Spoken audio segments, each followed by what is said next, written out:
majority Thadou lives in Manipur, occupying its hills on all sides of the Imphal Valley. Under the present Manipur administrative setup, the Thadous mainly inhabit the districts like Senapati, Churachandpur, Tengnopal now Chandel, Tamenglong and Ukhrul, constituting 2,24,171 souls of the entire tribal populace of the state.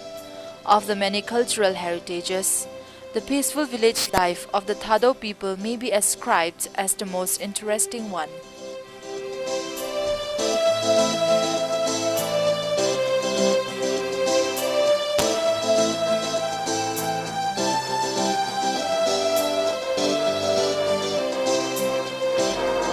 The villages being unplanned are featured with the houses built in an irregular manner and diverse sizes, regulated by the number of inmates in every household. However, in a few well-established villages, the houses are built in several rows facing each other to form a byline.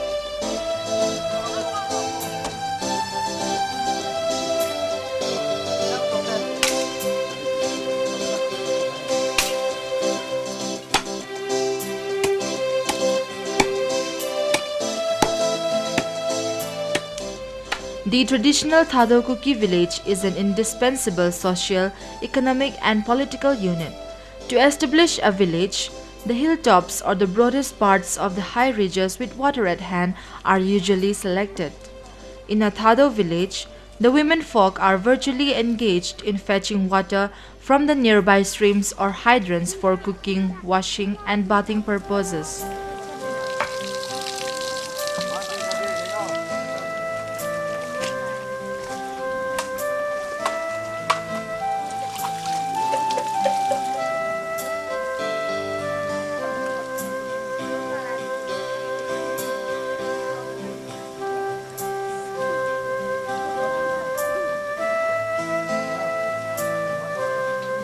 And male folks are mostly engaged in heavier works like cutting timbers and erecting pedestals in the construction of houses. Customarily, the houses are built on raised platforms with the floor of wooden planks or split bamboos. The roofs and the walls are normally made of thatching grass and bamboo matting respectively. Normally, girls are engaged to help the male folks in the construction of houses by passing them bamboo ropes and other necessities at their own levels.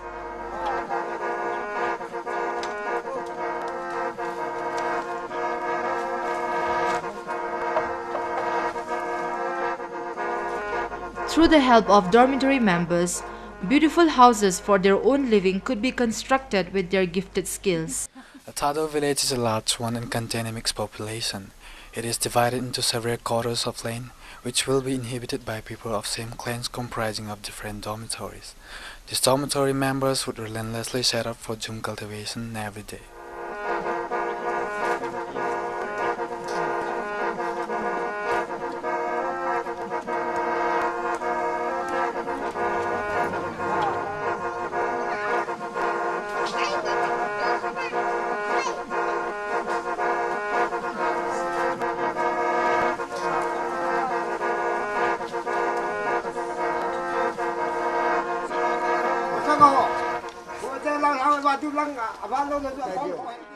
Every year, there would be a general meeting of the entire villages in which the chief would pronounce the area for cultivation for the year.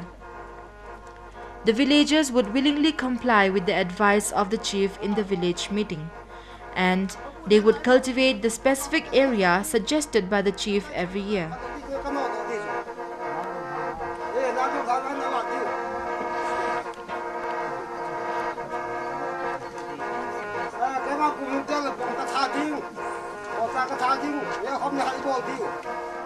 After hard works in their jhum cultivation, the Thadous also have leisure at home in the evening after retiring from their works. With the increase of population, the number of Thadou village also increases year after year.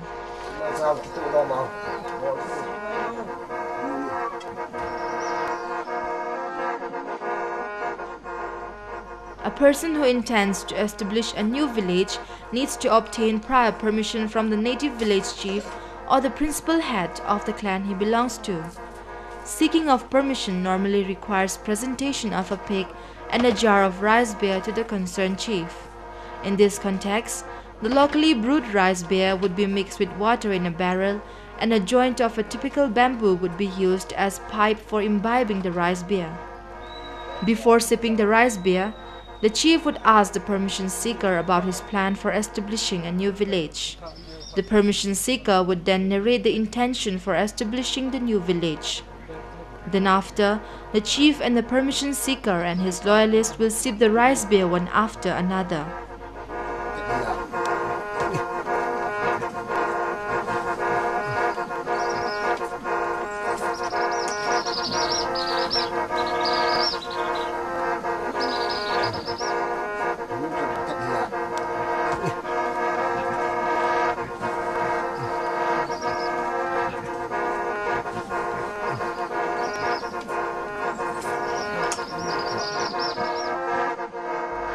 During this course of time, the chief will acknowledge the permission seeker about his willingness or unwillingness to grant permission for establishing a new village.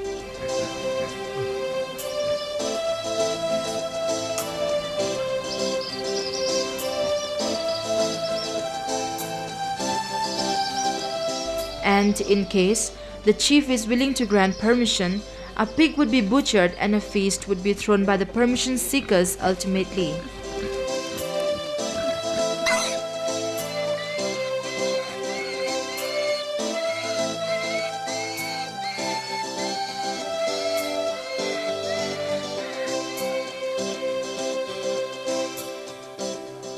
In this regard, the chief and the loyalist of such a person intending to institute a new village will go to the proposed site and erect a tripod of wooden peg for cooking purpose at the center of the village site to perform a kind of rite in pursuit of finding a good location.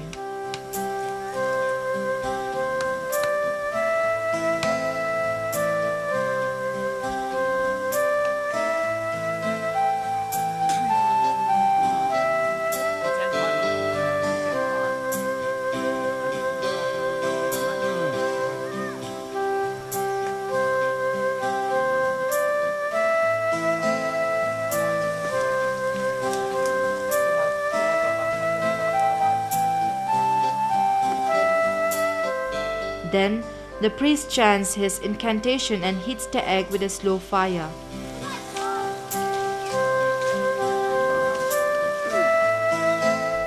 The loyalist of the intending chief would participate in every ritualistic performance.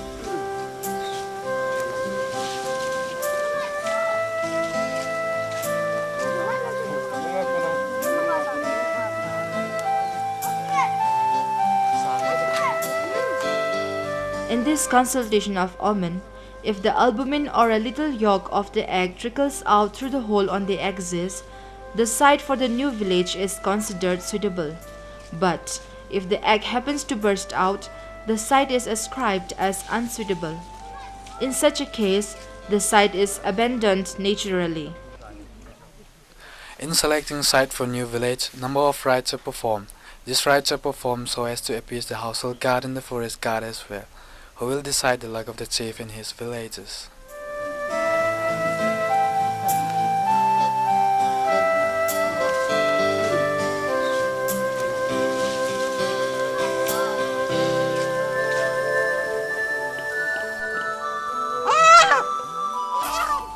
At the place where the observation of omen shows good sign, a cock is sacrificed to the spirits or god of the site.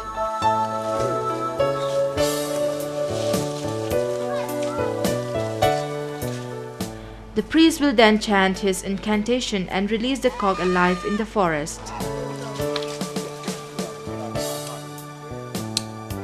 In this regard, wild turmeric also plays an important role for the Thadou community in the observation of location for constructing a house. In this aspect, a wild turmeric is cut into two pieces at one strike. If the inner side of the piece lies upward and the other side downward to the ground, it is considered as a good sign. If the consultation is not favorable, Additional steps will be carried out repeatedly at different places till the omen is favorable.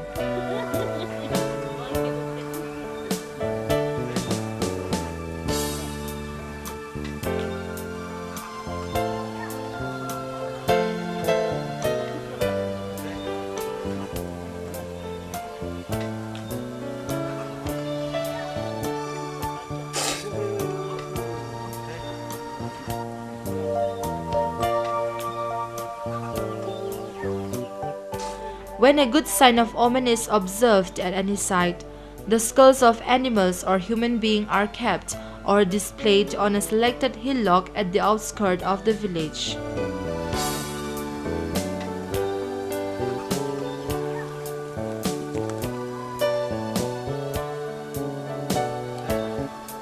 Here the two pieces of turmeric are buried over which a stone would be erected. This practice is known as Kolimtha in Thadou dialect, which means diversion of evil spirit. By doing so, the evil spirits are appeased and prevented from entering the village. Such a spot where a stone is erected upon wild turmeric becomes the village gate called Homol in Thadou dialect.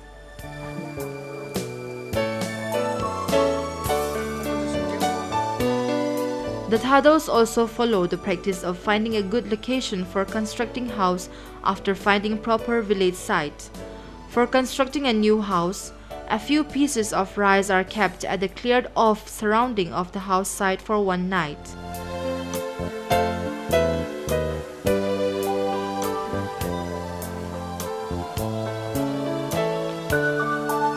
The position of this rice will be inspected the next morning.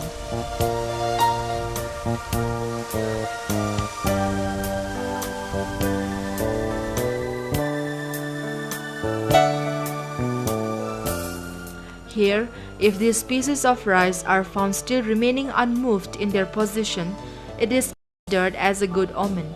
Then, the construction of new house will be carried out.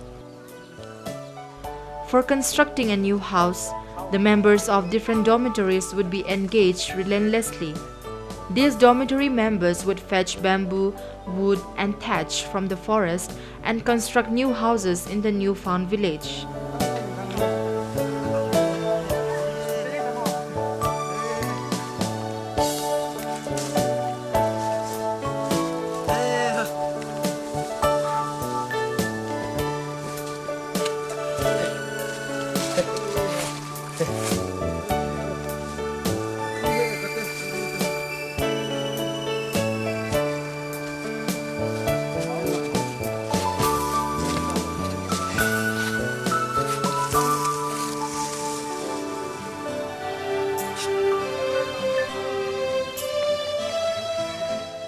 In this process, boys would be engaged in heavier works, while girls would be assigned easier works such as serving of refreshment and clearing of the house site.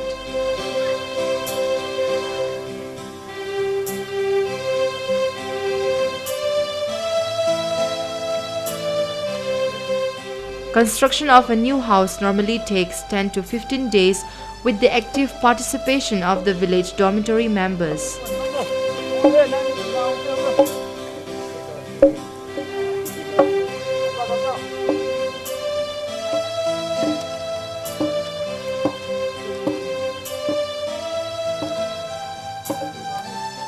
When the construction of the house structure is accomplished and the time for roofing comes, more members would be engaged.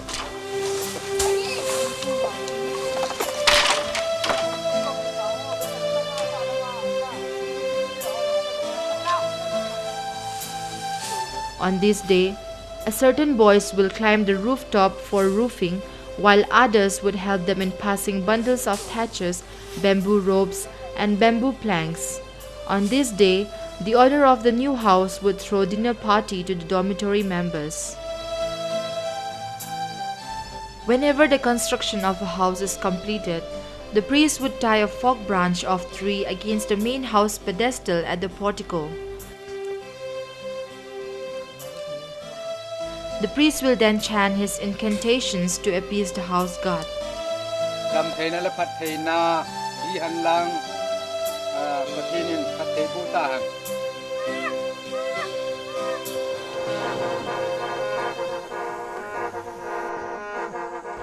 Then he will slaughter a cock and spray its blood over the green leaves.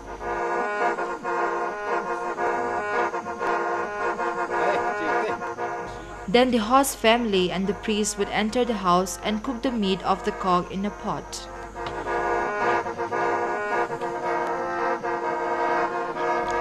When the meat gets ripe, the priest will perform a rite by chanting a few incantations.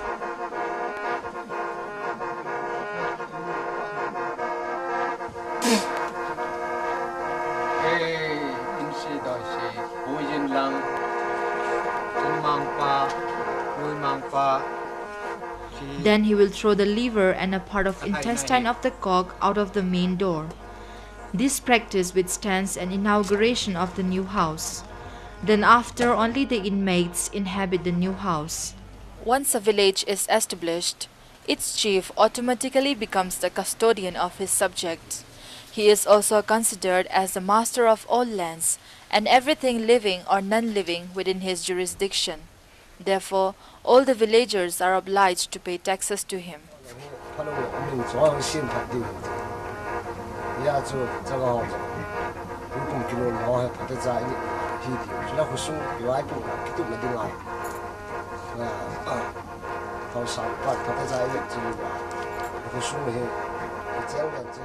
Therefore, all the villagers are obliged to pay taxes to him. These taxes comprise of paddy tax, village free labor tax, land tax, wild games tax, and tax on domesticated animals.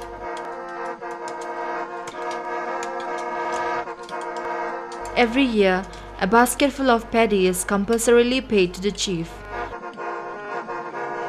As the chief enjoys village free labor status, all the grown-up villagers are compelled to render a day's free labor in favor of the chief once a year, whether for counting the village population or for constructing his house. During noontime, when the villagers usually have a break in their day's work, they used to take rice beer and would enjoy a siesta normally. The rent of cultivated land is also paid to the chief annually. The amount varies according to the size and fertility of land. It is a variable amount paid in cash or in kind. All hunters who kill wild animals are obliged to pay a hind leg or its head each to the chief as wild games tax. The villagers are also compelled to pay tax on domesticated animals to the chief. This tax is levied when any domesticated animal gives birth. In this regard, one each of the animal's offsprings becomes the share of the chief. A Thadou village comprises of many families, which structure is patriarchal in social organization, and traces its descent through male members only.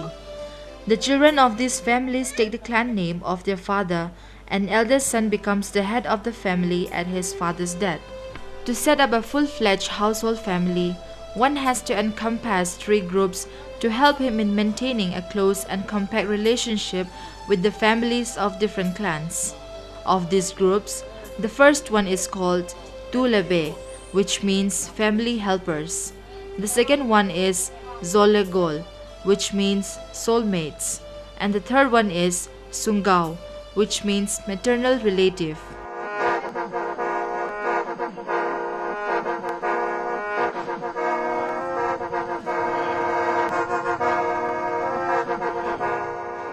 One interesting thing in a Thadou village is that when a boy visits his girl in love, he used to take with him a musical instrument called gosem, through which he can deliver various messages of love and romance in different tunes.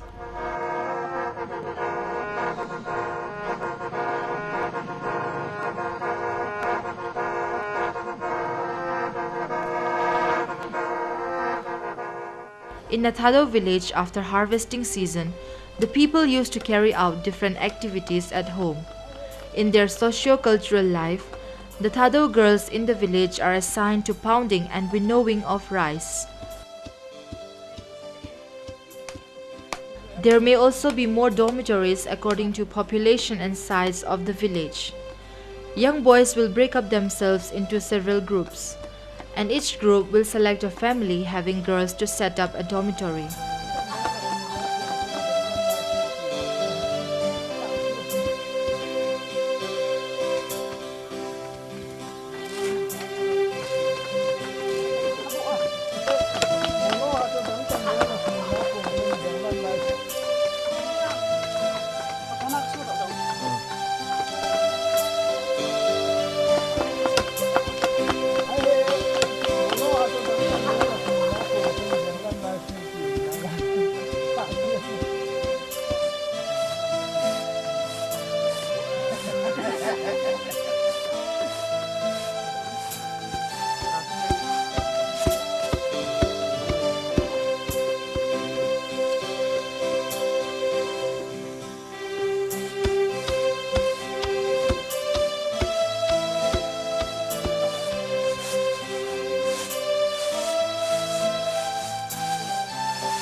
Apart from the works in the jhum fields, they would also set out to collect firewoods in the forest as a part of their basic amenities whenever they are relaxed from the seasons of cultivation.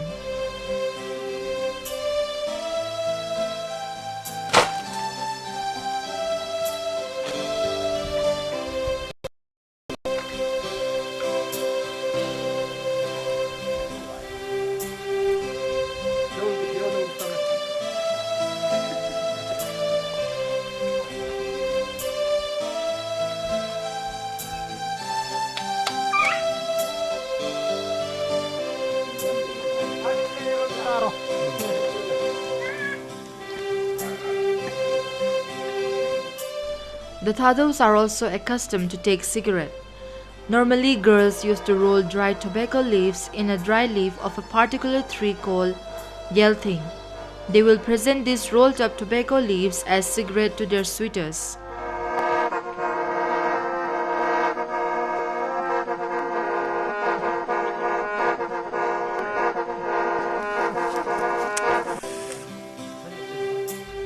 During the early days, cigarettes were lit up by burning charcoals as there was no lighter as of now.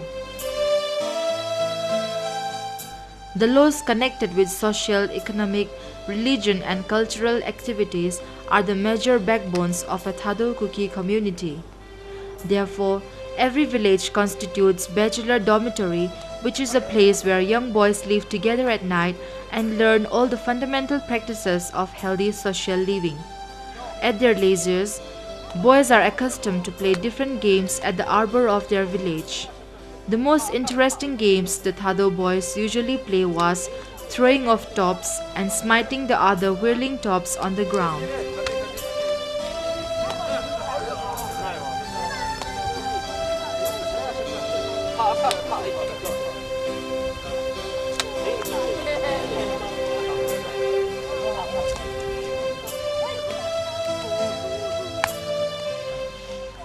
Similarly, girl folks were also interested in playing an indigenous game known as Kangkap in Thadou-Kuki. They usually play this game in the afternoon, mostly before sunset when they are free from hard works.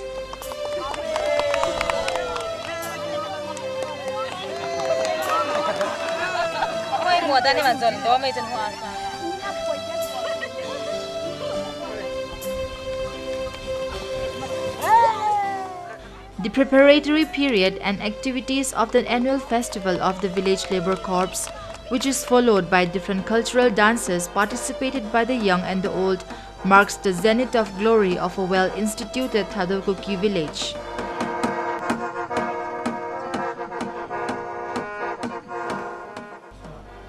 There are three major feasts connected with crops and cultivation, which are collectively termed as good festivals, celebrated with pomp and glory that reunite the 4 seasons in a year.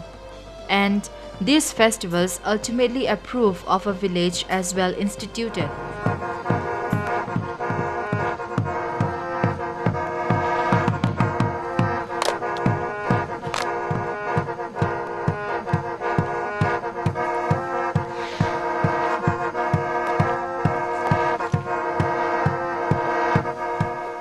Thus, the Thadou-Kuki ethnic group enjoys a peaceful life in the well-established villages of their own in different parts of the northeast India.